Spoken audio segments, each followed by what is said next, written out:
10, 9, 8, 7, 6, 5, 4, 3, 2, 1, 0.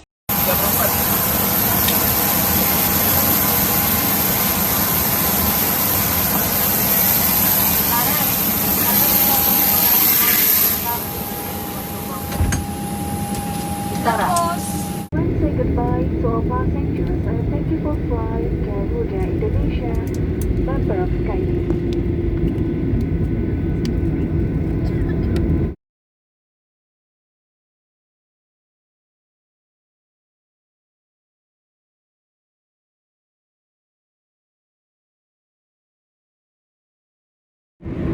Baru Jati AC. Selamat pagi, salam sejahtera semua.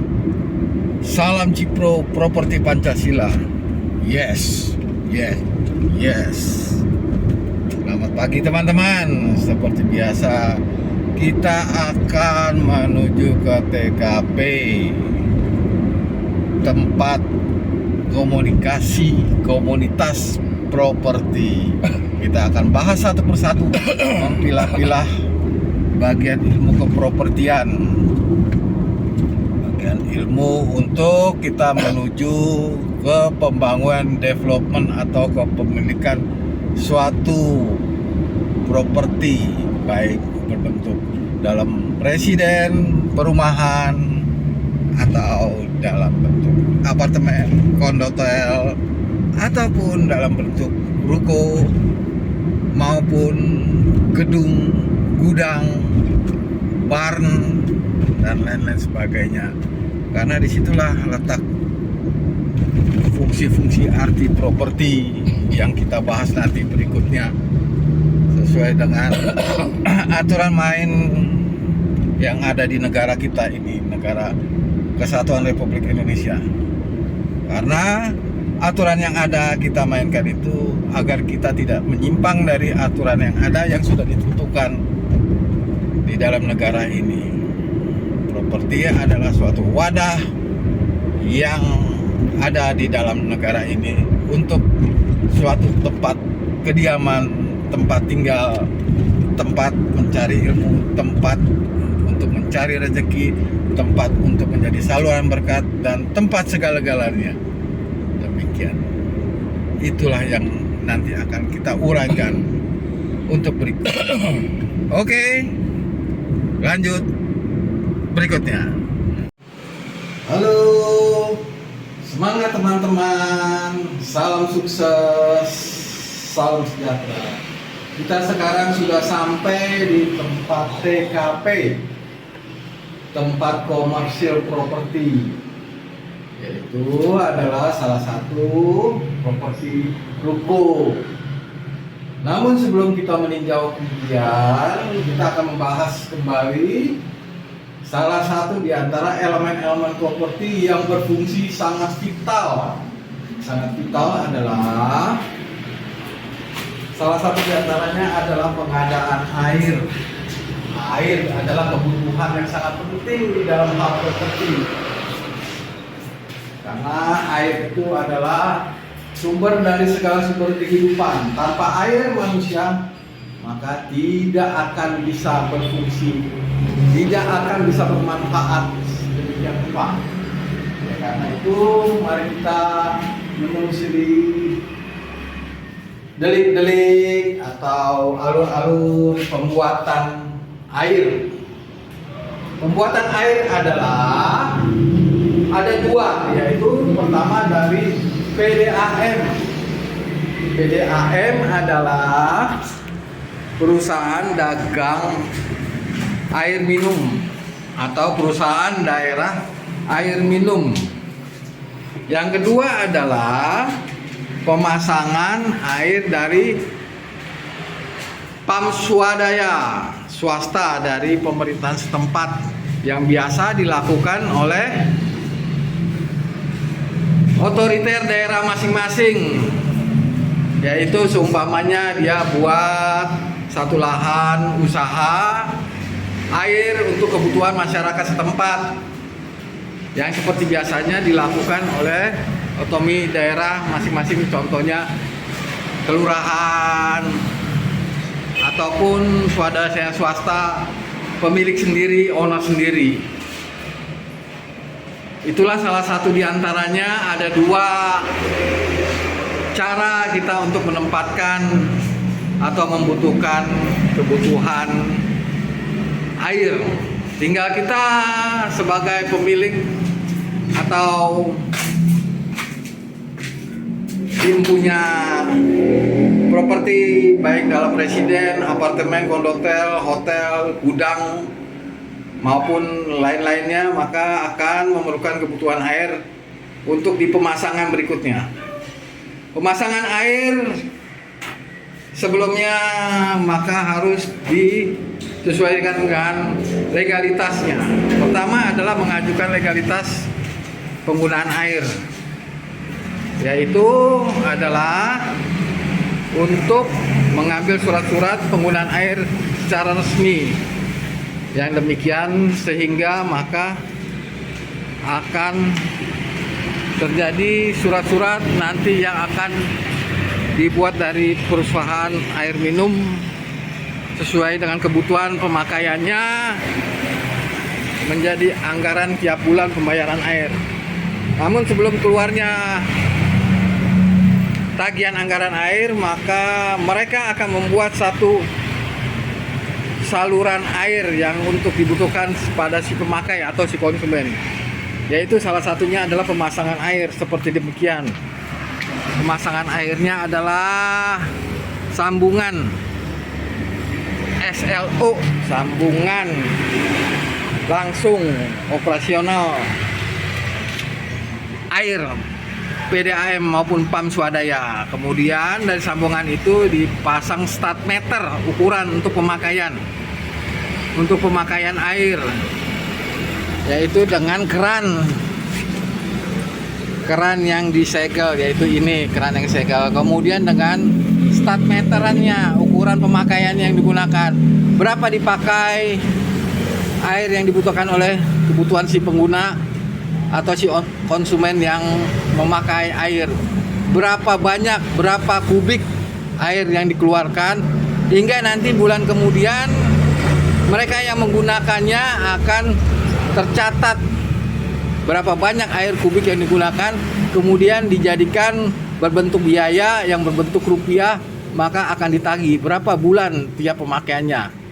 Seperti contohnya pemakaian 1 bulan digunakan untuk 4 kubik, yaitu contohnya 1 bulan adalah 2.500, maka itulah yang akan nanti keluar transaksi tagihan tiap bulan kepada si pengguna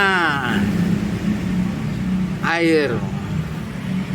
Dan kemudian dari start meter itu masuk ke dalam, yang kemudian disalurkan ke dalam wadah-wadah properti, yaitu saluran berikutnya masuk ke dalam pipa-pipa paralon. Pipa paralon itu yang disesuaikan dengan keinginan si penggunanya, kemudian disalurkan ke tempat-tempat lokasi yang ia butuhkan. Tempat lokasi itu seperti demikian. Inilah yang dipasang pam-pam yang membutuhkannya dengan ukuran paralon pipa masing-masing. Ada yang membutuhkan setengah inci, ada yang membutuhkan 1 inci, atau ada juga yang membutuhkan lebih dari 1 inci. Yang kemudian sebelumnya pemasangan pipa paralon tersebut adalah dipasang penutup keran agar tidak terjadi kebocoran, ataupun agar mudah dipasang untuk di tempat-tempat lahan berikutnya untuk pelebaran penggunaan, pengekspansian penggunaan air. Contohnya, bila sudah dipakai air disambungkan ke dalam kamar mandi, maka akan kemudian si pengguna akan menyambungkan lagi keran-keran atau pipa paralon tersebut kepada atau ke tempat umpamanya seperti dapur, ataupun umpamanya seperti pemasangan keran untuk cucian mobil dan sebagainya. Itulah salah satu diantaranya untuk pemasangan pipa keran paralon yang akan digunakan sehingga masuk ke tempat seperti yang digunakan sedemikian rupa. Yang lalu kemudian masuk ke dalam tempat yaitu tempat penggunaan atau wadah-wadah properti yang akan dibagikan ke dalam ruangan-ruangan yang tertentu. Seperti contohnya di depan garasi, inilah penggunaannya untuk tempat si pengguna apabila dia mempunyai kendaraan seperti motor, mobil, otomotif dan sebagainya, maka akan digunakan untuk penyemprotan pembersihan ruko-ruko, lantai-lantai maupun kendaraan spesifik.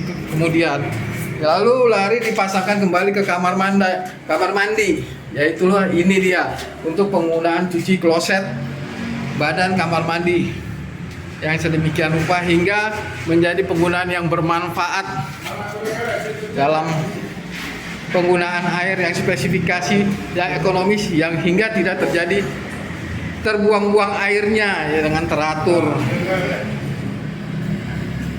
sehingga tidak akan terjadi kelebihan biaya konsumen atau biaya tagihan air. Adapun sebagai alat-alat bantu untuk pemasangan pipa-pipa air, pemasangan pipa-pipa paralon itu adalah kita membutuhkan satu elemen-elemen bentuk yang untuk menyambung ke tempat lokasi-lokasi yang diperlukan, lokasi-lokasi tempat yang memerlukan air, yaitu adalah satu yang paling utama adalah ini Isar Plus Super Glass ya. Lem paralon. Nah, rem paralon untuk menyambung pipa-pipa antar paralon, hingga dia menyambung merekat sebelum kita sambung. Kemudian kita butuhkan sambungan-sambungan yang seperti keni drat atau keni polos, atau juga bentuk elbow. Elbow adalah L berbentuk L dia. L itu untuk tikungan melengkung, yang kemudian sebelum dipasang maka akan dilem. Kalau yang besar ini adalah untuk saluran pembuangan air. Kemudian adalah yang dibutuhkan adalah T, dia berbentuk T, pipa T, yaitu untuk penyambungan. Satu pipa bisa menyambung ke dua pipa paralon penggunaannya, yaitu adalah untuk pengadaan pencabangan saluran air yang digunakan sedemikian rupa untuk memadai kebutuhan air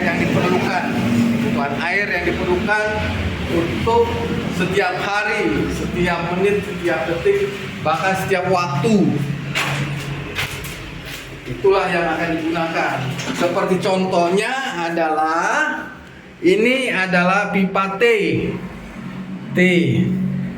ini T untuk pencabangan saluran pencabangan. Ini yang dicabang dari saluran masuk ke L. Ini namanya elbow, siku gitu loh. Siku dari meteran langsung ke wadah, umpamanya seperti kamar mandi, masuk, kemudian di tikungan lagi masuk ke ini namanya keran. Maka air akan keluar, turun ke bawah, itu keran air mengucur sesuai dengan kebutuhan. Lalu kemudian untuk penyambungan kembali, maka dia akan membuat pencabangan. Pencabangan tersebut adalah memakai pipa T, ini juga T, yang untuk mungkin si pemilik, si empunya, si owner properti atau si punya residen rumah, tempat tinggal, apartemen atau dan sebagainya, dia akan mencabangkan ke kamar-kamar yang ditentukan, seperti contohnya ke dapur ke dapur, yaitu untuk penggunaan keran penyambungan dari dapur, yaitu untuk mencuci di wastafel untuk mencuci alat-alat seperti piring, sendok, gelas dan sebagainya, menyambung. Dan dari sini dia akan membuka saluran L untuk penyambungan keran yang dikucurkan, kemudian air keluar dari sini untuk pencucian. Keran ini makanya L-nya digunakan sebagai L drat yang ada dratnya, kemudian dia akan mengucur dan mencuci dari segala-gala yang akan dibutuhkan.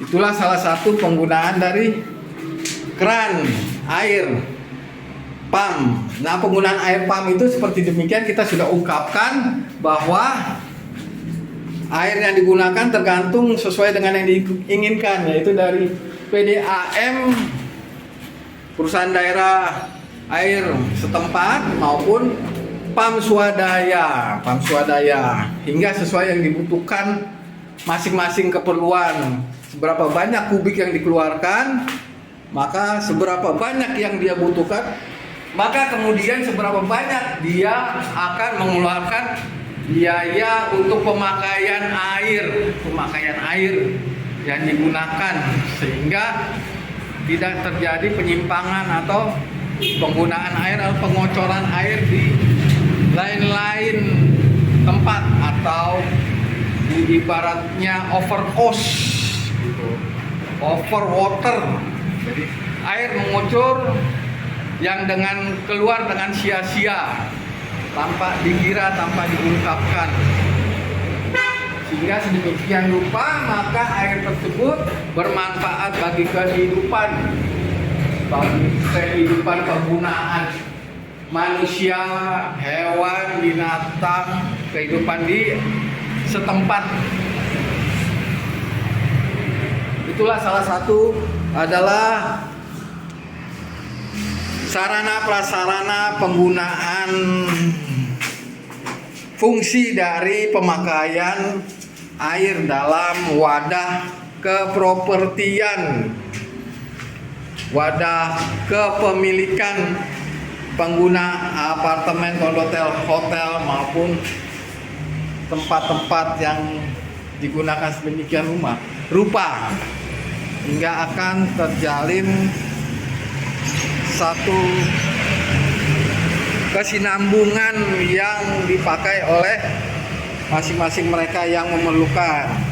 Inilah yang tadi seperti yang saya tunjukkan tadi ini adalah kenidrat baru dia keluar dari keran tinggal dikucurkan. Nah, ini kan keluar itu. Ini keran. Itulah hasil yang akan dibutuhkan pada masing-masing penggunanya. Demikianlah sehingga mereka akan menggunakan air yang bermanfaat, ya, tidak akan sia-sia, sehingga bisa digunakan juga untuk mengepel ruangan-ruangan, untuk membersihkan, mencuci lantai, bahkan dinding juga bisa dicuci gitu. Kalau memang digunakan cat anti water resistant, cat anti air bisa digunakan juga. Bahkan air juga bisa digunakan untuk mengaci atau menyemen atau memplester semen. Bisa digunakan. Banyak sekali kebutuhan air yang digunakan. Dan bisa juga air digunakan dimasak, kemudian digunakan oleh si empunyanya untuk pelepas daus dahaga. Ya, seperti sekarang ini saya berbincang-bincang, sangat haus dahaga. Kita butuh air, butuh kehidupan. Air adalah sumber sumber kehidupan. Itulah salah satu manusia, makhluk hidup adalah membutuhkan air, yang tidak bisa dipungkiri dan tidak bisa dibelokkan, yang tidak bisa dielakkan. Demikianlah. Maka oleh sebab itu, maka sangat besar sekali penggunaan air. Ini baru penggunaan air pipa-pipa yang baru dipasang, hingga untuk membuat penggunaan menjadi memlester kamar mandi, ruangan setempat, bahkan lantai-lantai untuk diaci, penggunaan untuk buat nat-nat atau penggunaan untuk campuran hacker dan sebagainya. Begitulah demikian rupa. Oleh karena itu hanya demikianlah yang sangat bermanfaat di dunia. Itulah dia, makanya sangat bermanfaat di dunia. Oleh karena itu, maka gunakanlah air sedemikian rupa hingga bermanfaat. Sampai salam Cipro Properti Pancasila. Yes, yes, yes. Mungkin siaran atau konten ini berguna untuk semuanya. Yes, yes, yes. Inilah dia salah satu penggunaan fungsi air. Satu tambahan sponsor penggunaan air yang sangat berguna bagi arti kehidupan. Dengan memakai selang, pancarkan. Sangat luar biasa. Air dapat membersihkan, dapat menjernihkan, dapat mensterilkan. Penggunaan air yang sangat berguna, sangat bermanfaat bagi insan kehidupan, bagi seluruh alam yang ada di dunia ini. Penggunaan air yang seperti dilakukan dengan pemakaian selang untuk membersihkan, menyemprot dengan sangat deras. Nah dia sangat luar biasa.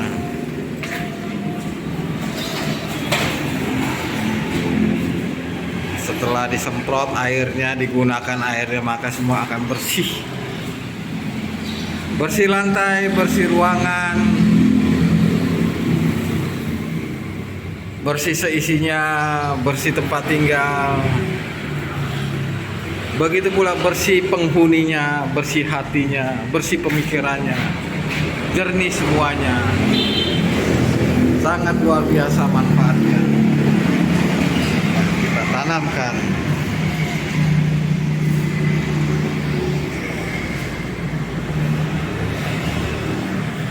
Oke, penggunaan airnya baiklah. Manfaatnya sangat bagus untuk kita jadikan air yang bermanfaat. Lihat, mocor. Oke.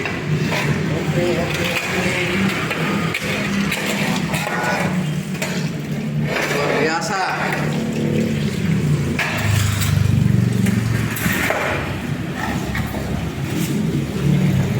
Ada ngocor terus ngocor trot enak trot.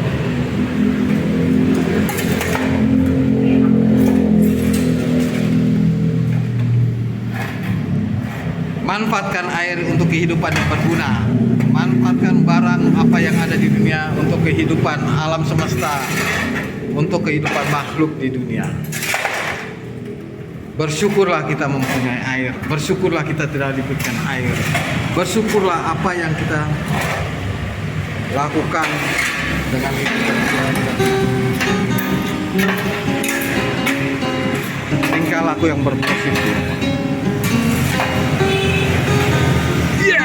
Yes.